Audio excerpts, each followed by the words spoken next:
Da da da da da da. Can I get the drums in the background? Da da da da da. All right. Good to see you, John Walkup, on this gorgeous day, gorgeous weather. Things are potentially looking a little sunnier, maybe in the markets as well. It was not looking sunny Saturday afternoon. It was a torrential downpour. I couldn't even see out the window. It was so crazy. But yesterday was just beautiful. A little cool, but nice. So only to be outdone by today. It is just absolutely gorgeous out there. So if you guys are out there listening to this, thank you. Hopefully you're out there in the sun with some ear pods on. Yeah. And we're going to talk about some good stuff. You're catching the tail end of Weather Monday. Coming up next is Macro Monday. that is Dr. J. Johnny Walkup charts here. You're going to tell us the temperature of the market. That's what you're going to tell us. That's the weather. There we go. The weather of Manhattan real estate. Connecting the metaphors. Love it. We're just messing around, guys. We're going to get going. That is John Walkup. I am Noah Rosenblatt. We are both with UrbanDigs, and it is Monday, so you're going to get a little Macro Monday coming right at you. For those of you that are new to this show, we're going to start out with Manhattan real estate. We got a new format here on YouTube Live. We put our charts on StreamYard. We're not sharing my screen, so hopefully it's better for you guys. Okay. If you can't see the screen, were you going to say this, Johnny? If you can't see the screen. No, you go ahead. I got my own things to say about this. Okay. If you can't see the screen, go full screen. All right. Say that a few times in your head. If you can't see the screen, go full screen. Hopefully you can. We're going to talk a lot about some macro topics, guys, but none of this stuff is financial advice. So please do not go start day trading this stuff. And just to go back to what you were saying. So we took a lot of comments and sort of like try to figure out, and you guys had a lot of great suggestions. One is hopefully this is a slightly higher resolution. That's number one. Number two, if there's anything that you see or you still have some comments or suggestions on how we can make this better, please let us know. They're extremely helpful for us because, all we do is stare at the screen all day. So it's always helpful. Let us know all the things we're doing wrong. That'll be helpful. Exactly. 360. Yeah. So let's get going, guys. Let's get going. I want to start out with the UrbanDigs market ticker. Look at that. Hey, we got titles now. Who knows where this goes? I want you guys. I'm doing that. I want you guys to focus on supply right on the left box right here. We used to do this every single week, guys. We're looking at monthly, 1 month, 30 day. We're trying to capture April. We still got a couple of days of March in the tail end of here. Okay. That's going to fade out. The next couple of days will fade in. It'll complete the month. But where we are right now on supply, 1881, we're supposed to end the month at 1710. And if you look to the left, guys, you can't see my cursor. Look at all these bars, right? Look at the left side of the bars. That's like day 29 and day 30. For both supply and contract activity, that's like a weekend. Yeah. So that's going to fade out for both supply and contract activity. Low numbers going to fade out. And today, tomorrow, Wednesday, a full week is going to file in. So I think both supply, this number 1881, and this deal activity 977, I think they're both going to go up over the next couple of days just because of that alone. So we're analyzing this, but I have a strange feeling that they go even higher. So 1881, we're supposed to be at 1710. We're up, John, over trend for supply. We are, and the supply has been sort of trending, doing its, what you would expect supply to do. It's been basically doing that all season. And, one of the things we talked about at the very beginning was, usually supply comes on first and then demand kind of kicks in, rallies. March is usually strong. April cools off a little bit, and then May is also strong. So far, supply has been doing its thing. Demand has been a little bit under where you would expect it to be. So there may be a little bit of an overhang, but don't forget, supply is not really was not starting off really at big highs to begin with. So supply is sort of in a normal trend, but slightly below where you would have expected it to be, just given historical standards. So we're not seeing this overhang of supply, even though supply is sort of accelerating a little bit faster. I don't want to say accelerating, building faster than demand is. But again, to your point, we do expect a little bit of pickup in demand just because in our measurement, because we're going to add some weekdays and get rid of some weekend days. So see how that goes. And for demand, contract signed 977, we're supposed to be at 1,089. So before we start analyzing this, let's wait a couple of days. Let's let the monthly come in. 1,089 is our target. I wouldn't be surprised if we're above this level here, over 1,000, but if we're below 1,089, I don't know. It might be tricky to beat that. But if we do, it'll show the resilience of this market. I mean, I could definitely see lower bars for the last 3 weeks than that last week of March right there. You know what I'm saying? First week of April, I should say. So we'll see what happens. We'll see what happens. All right, we're moving on, guys. Look at this. I'm trying to figure this whole thing out here. We're moving on. Credit spreads. Look at this. Look at this, guys. Stage 2.2. For those of you that are new to the show, we do credit spreads just as a check-in. I only have one image, by the way, over. I don't have the 5-year in this or anything. But we do credit spreads as a check-in. If this goes up, you're getting a lot of uncertainty out there. You're getting a lot of risk off up there. We were at stage 2.3. We were going the other way, which is bad. You don't want to go to the right on this index on top here, this credit spread index. You want to go to the left, right? I thought we touched 2.4 actually at the very peak of it. And did we touch 2.4? I mean, I don't know. We touched 2.4. Yeah. Wow. I mean, so we're down, guys. We're back down. You can see it right here over the last, couple of weeks. We're coming down nicely. The stock market has recovered a little bit. I don't want to get complacent. I don't want to say we're out of the woods yet, especially since all this tariff stuff and all the damage is yet to really be felt, right? I mean, that's further down the timeline, I think, when it comes to this kind of stuff. So I don't want to get too excited, but this is going the right direction. That's all I got to say. Well, I think to me that this is sort of credit to where credit is due, and that is the resilience of the economy. And so you think about all of the shocks that have come and they pushed credit spreads. There's a lot of uncertainty in the market, and that's what drove credit spreads high. They've recovered somewhat. And I think the only outstanding thing is, well, there's two main prongs. And there's actually a point that the chief economist of Apollo made over the weekend, is that we don't know the magnitude of these shocks, the tariff shocks, these global trade shocks. We don't know the duration. So, if this pushes us into a recession, right, all bets are off, things could kind of shake out. But so far, in terms of managing this disruption, the economy's done pretty well. So you can see that reflected in the credit spread. So spike with the uncertainty and then kind of slowly retreating back to still elevated, but it's nowhere near that height that it was. And the other thing is, and I know you don't have it, unfortunately, because we can only put so many images in this system before it freezes. Yeah, we'll figure it out. But when you look at that long term, it still looks like a bump. It doesn't look like a huge spike. It's certainly a spike from where it was the last couple of years. It looks like a big spike, but just in the grand scheme of things, this hasn't been that huge, spike that, say, the pandemic was, 2008 was, even the 2016 when the hiking, what was it called? The taper tantrum. Right. When the taper tantrum kicked off. Yeah. So you know what though? We've seen bigger spikes than this. Oh, much bigger spikes. And you know what though? This is the first time our viewers. I mean, we've been following credit spreads for a long time, and nothing's been going on. And we kept saying it's like watching grass grow every week after week after week. Now, hopefully, you guys see with your own eyes, if you've been following, what happens when this thing starts to go to the right, this index starts going to the right, and this thing starts to go up. What happens in the stock market? All that kind of stuff. That's correlated. Okay, guys. So we keep an eye on credit spreads. It's starting to come the right way. This is good news. This is good news. This means stock market goes up a little bit, recovers, uncertainty goes down. Anything that fades uncertainty is good. You got to think about it along those lines. Okay? Anything that fades uncertainty. So we'll keep an eye on it.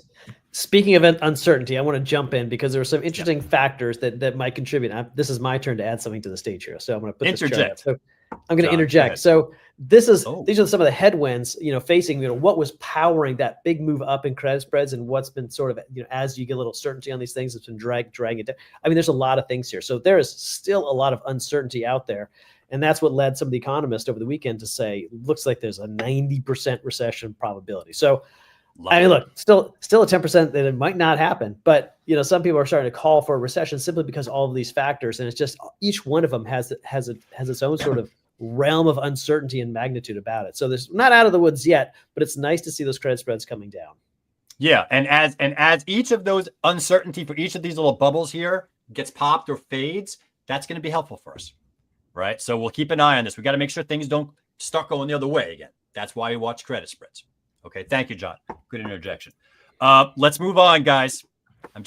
We're getting used to this whole interface on our end too. Hopefully we're navigating this correctly. Oh, look at that. Fed Fund Futures. How fancy. Unbelievable. That's what this is, guys. You guys can do this yourself. I'm not sharing my screen, so I can't draw or anything, but you can go to the CME Market Watch or Fed Watch. What's it called? CME Fed Watch. Fed Watch. FedWatch. Yeah. FedWatch tool, go down to the probabilities table. You'll find this. We are at the right side, 425 to 450. That's where we're at right now, guys. We're looking at meeting dates in the future. If you go to meeting dates right up here, up and down, this meeting dates, this is the future. These are the meetings that the Fed will decide if they're changing interest rate policy. And this is what the market expects. Look at the blue boxes. In May, there's a 93% chance nothing's going to happen. I don't see any move in May. In June, 57.9% of a cut, quarter point cut. There's also a 38% chance of no move. Got to keep an eye on that. So one cut, quarter point, June. Another cut, quarter point, July, 46%. Pause in September. Cut in October. Cut in December. So we're still expecting 4 quarter point cuts. But only one of them is above 50%. The rest are below.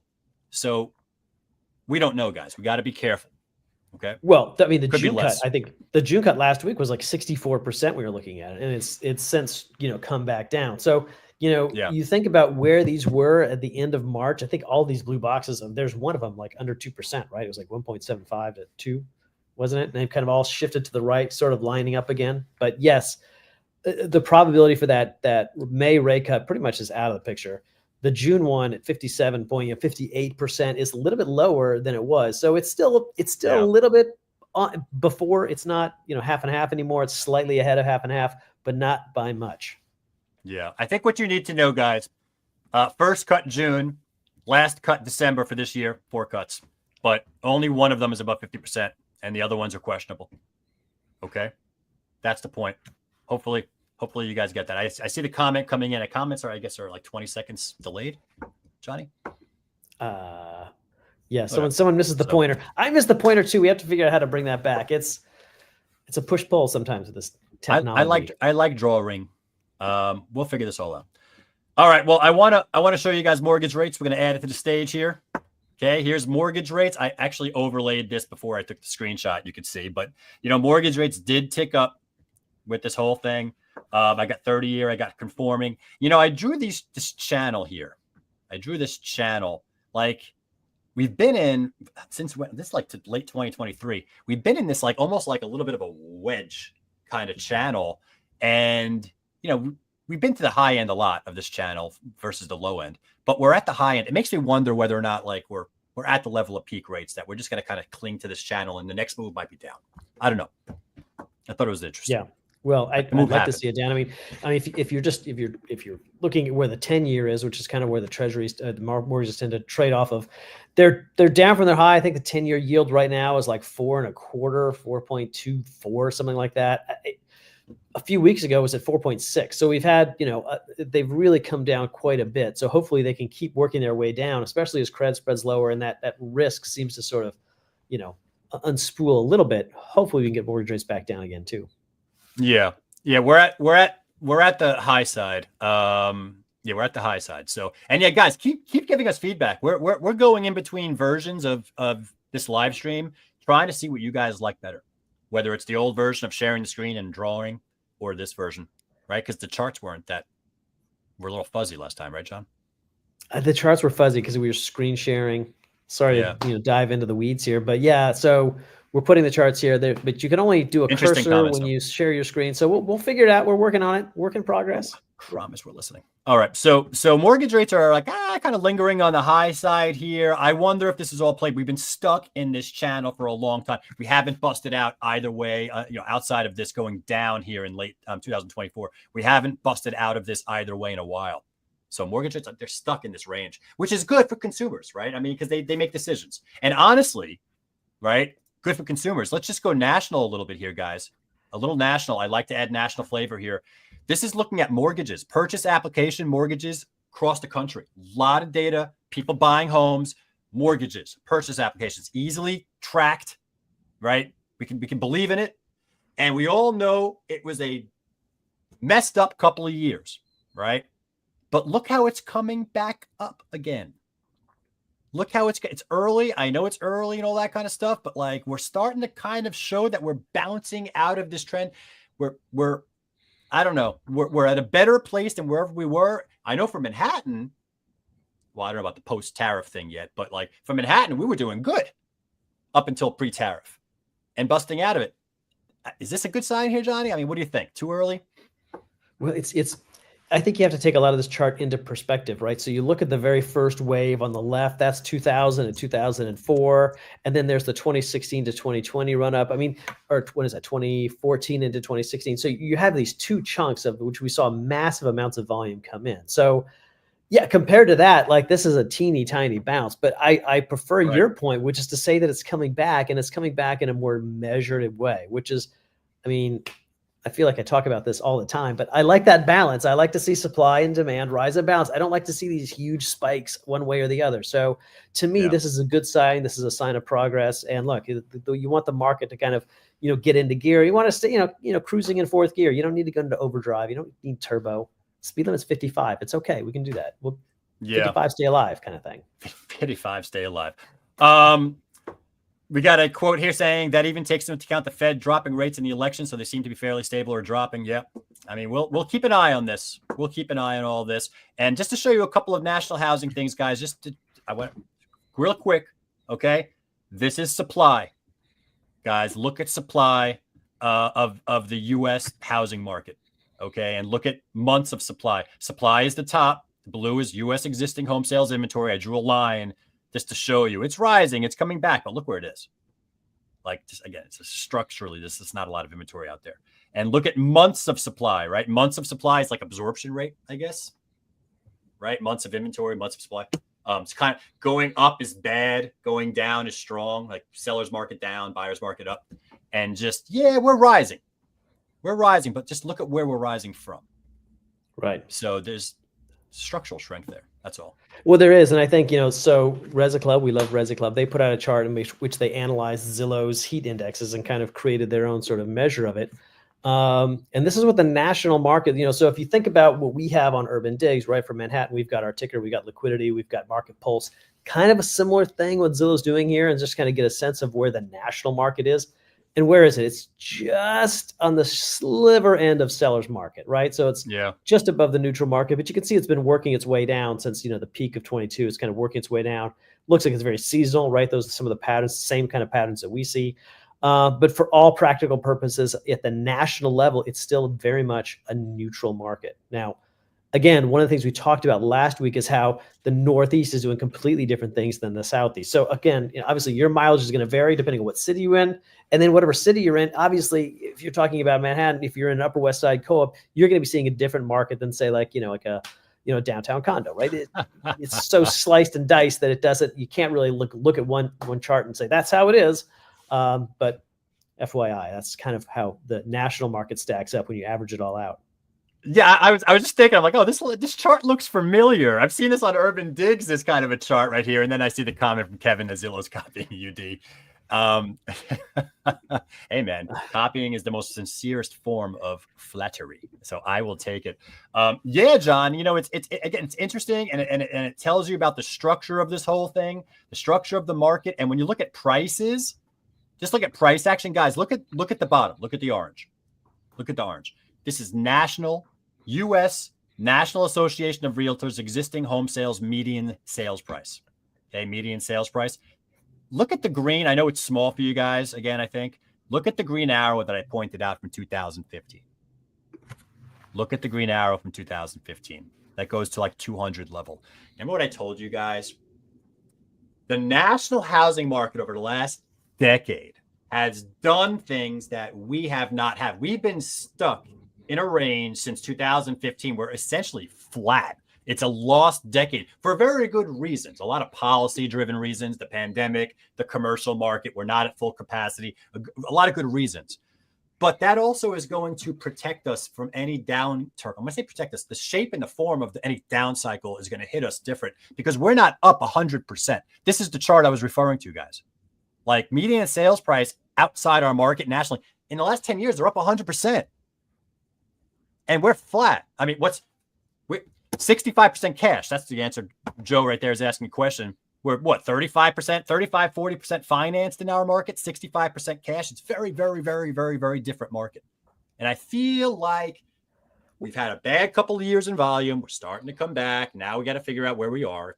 Again, interrupted. In another spring season interrupted. Right? No, a month it's ago, becoming a pattern. I mean, a month ago, we're like, can we stay in the box on liquidity, right? Like if you go back, where's my homepage here?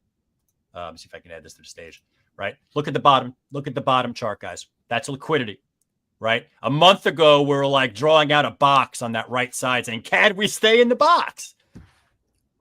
We're out of the box, you know? Well, so it's like 2023. Exactly. And I want to follow up. So we, in the Friday update, which I hope you guys are subscribers and you can watch that, we put out a piece. We talked about price per square foot. We talked about the latest, iteration of the monthly resale condo price per square foot as we measure it. And it's at a record high, $1,493, right? So record high. So here, but the problem is it's not that prices are rising. It's not that we've finally broken free of that sort of plateau we've been in. But the problem is all of these are deals that were signed in when? Maybe December, January, February, a lot of these deals, maybe you have a couple cash deals signed in March that are contributing to it, but these are all there's a lot of unknowns going forward. So we're starting to see liquidity roll over a little bit. We're starting to see prices at record highs from previous deals. So aside from everything that's going on in the macroeconomic background, we're going to have a whole bunch of confusion coming down the pipe. So yeah, I'm going to write a piece on that and put it up. I'm going to write an article on that and put it up on UrbanDigs so you guys can download that and share it. And I agree with John. You guys are about to enter a confusing period of time, a very confusing period of time, because the monthly sales data that I see coming in for Manhattan real estate is strong, real strong. And you guys are going to be comping it, right? Imagine pricing a property today, right? Using a comp that closed in March or April, and it was signed into contract in January or February. We don't even have March's really closed. Imagine signing contract in March. We don't have that yet. That's still yet to funnel in. Think about that, guys. March was strong, right? Well, yeah, I mean, we got co-op resale. Someone's asking what about co-op resales? There's sectors of the market that are doing better than others, right? But there was a period of time last month when people were saying, you know what? Even the stale, lingering, unrenovated properties are starting to get activity. Yeah. You're not hearing that much anymore. So wave up in sales price for the next couple of months, right as our real-time market has shifted to a little bit more of a challenging situation, leverage away from sell side. Yeah, it's going to be a much different market. So you think about the boom markets, right? You think 2012 to 2016 kind of thing, in which case the market's rising, that rising tide's lifting all boats. You put something out, you're going to have tons of people at the open houses, you're going to get bids, done. This is much more like a lily pad market. You got to hop the lily pad to lily pad, and in between is just like water. You got to tread. So it's the same kind of thing. Karen writes in that she's sold a single family home. This is in Park City that went for, well over the ask. So it really is going to come down to the price point, the location, the property type. All of that stuff is going to be far more integral to your pricing strategy and to your sort of consumer mix than just market data is in a whole. Yeah. Somebody's asking about average discount. I think we're at about 4.8%. I'll just go ahead and just put that in the chat here. But that 4.8% is not today. That 4.8% is 3 or 4 months ago. That's the only problem we're talking about here. And that's going to go down probably, reflecting February, March, deals before it goes back up. Wave up. Guys, just think about it. Wave up for another couple months, wave down after. That's what's going to happen. I put the homepage up here, John. I don't know if you guys can see this. Can you see the homepage, I think? I see. Okay, good. We're going to talk about this tomorrow in more detail. John, I hope you can join us. I don't know if you're available, but strategies for a shifting marketplace. That's why I put that workshop up there. We're going to go over charts and other things that you can do to talk to your clients. I think it's going to be an interesting opportunity for buyers because I don't know how long this lasts. I think it's a temporary interruption. We have to keep an eye on credit spreads to see whether or not credit spreads go back up again. But I have a feeling it's just an interruption and we're going to come back in May. Yeah, I think if you are a savvy buyer and you've seen pretty much everything on the market, you might be able to identify some really interesting opportunities because there'll be places in this lily pad scenario in which you're going to have a little bit of oversupply here, maybe a little bit of oversupply there, and you'll be able to have a one-on-one negotiation and perhaps get a little bit of discount. I'm not saying, you're going to, grab 10% off or 15% off. I don't think sellers are even in that mindset, but you might have a chance over the summer if supply stays over demand to actually work in some interesting discounts. So to me, that's not necessarily a bad thing. I mean, I think the summer is typically that kind of thing happens. If you didn't have a chance to sell it in the spring, maybe you work in a price cut, fewer buyers, so maybe you're incentivized to give a discount or so. So that's a normal thing that happens, and I think it'll hopefully keep some volume going through the summer. And that's one of the things that we saw last year when we saw liquidity start to bottom out in summer and then actually start rising surprisingly. And that's kind of what gave us the heads up that, this market is starting to shift. So interesting times. And you know what? I mean, I think the fear level was a lot higher 2 weeks ago, man. The fear level was a lot higher a couple of weeks ago. The fear level has gone down. So I don't know if the fear level on the outside is as uncertain today as it was 2 weeks ago. So if I'm a seller hitting a low bid, you got to think of the bid. Here's the asking price. Here's the bid. Okay. Right. Bid, ask, spread. And you guys are brokers trying to get that spread. And what happens in times of uncertainty is the bid drops. So the spread widens. So it gets harder to do deals. And now that seller's got to say, do I hit that bid? Right. They hit the bid when the fear levels are at a very, very high level, and that fear has come down. So you might have sellers saying, I'm not panicking as much. So if you're a buyer, the time to buy was a couple of weeks ago. You still have some opportunities, I think. But I think you have to just take into account the fear level is different. Fear factor is different. Good point. Yeah. That's all I got. All right. Well, final comments, final questions. I'm used to watching you draw on your screen and like, okay. I feel restrictive. I got to be honest with you. I feel like I'm in a cage and I just got to bust out and draw something. I think a lot of people mentioned here that they prefer the screen share with the drawing and the zooms. Yeah, I guess just because it's easier to understand complicated kind of things to draw out and talk. So we'll change the definition and try that next week. Like the draw rings, and see if it's not fuzzy, because we changed definition to a higher definition. Maybe that changes the screen share. I don't know. So we'll go back and forth, and you guys tell us what you like, and then once we got it right, we're set to sail, kind of a thing. Yeah. The only thing I would like to add is, I mean, we've been talking about Manhattan. Brooklyn's actually doing a separate thing. So Manhattan liquidity kind of ticked down over the last week. I was down like almost 7% or so on the week. Brooklyn actually was, I think, flat or even up on the week. It may have been like down 2% or something like that, but it's a different dynamic. So Manhattan took off this year faster than Brooklyn. Brooklyn has been playing catch up, but hasn't seen the declines that Manhattan has. So we're starting to see a little bit of another shift, even in intra-borough kind of action there. Gotcha. Okay. Yeah. So yeah, Brooklyn's doing its own thing. Very local, very disparate market. Every building trades like its own market. Every area is doing its own thing. It's really confusing for you guys. You really have to figure out whether or not your area is doing something different than the broader market these days. But you know what? We're here to help. We got the tools there for you guys to do all this kind of stuff. And, we're in it together. We'll talk about this every single Monday and let you guys know everything that you need to know on the macro side, at least. Okay. Cool. All right. Thank you, John Walkup. I am Noah Rosenblatt. We are both with UrbanDigs. This has been Macro Monday. Hopefully I'll see you guys tomorrow, and we'll catch you next time. Enjoy the day, everybody. Thanks, everybody.